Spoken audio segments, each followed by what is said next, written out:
伫咧4月20性别平等教育日进前，咱国内性别平等学生倡议连线是公布17间大学学生对学校性平措施的调查。因指出，各校开的这性平通识课是拢无够多，性平会嘛无够力，而且对多元性别族群优先的宿舍嘛真少，呼吁教育部应该爱全面来改善。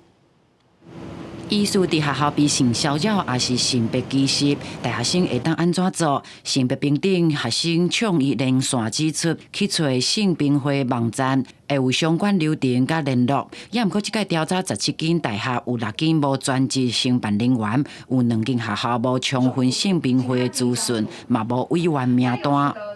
当我鼓起勇气想申诉时，却发现我不知道委员有谁，他们是否理解我的处境，过去有没有处理相关议题的经验。性平会披露无透明，性平连线调查想要收性平的课程，是有真侪结合专业领域的性别课程，但是全校性性平通识课无够，学校间的差距嘛真大。 彰师大学生有8624人，但性平课程的开课名额只有开放40人，占的比例只有到0.0046%。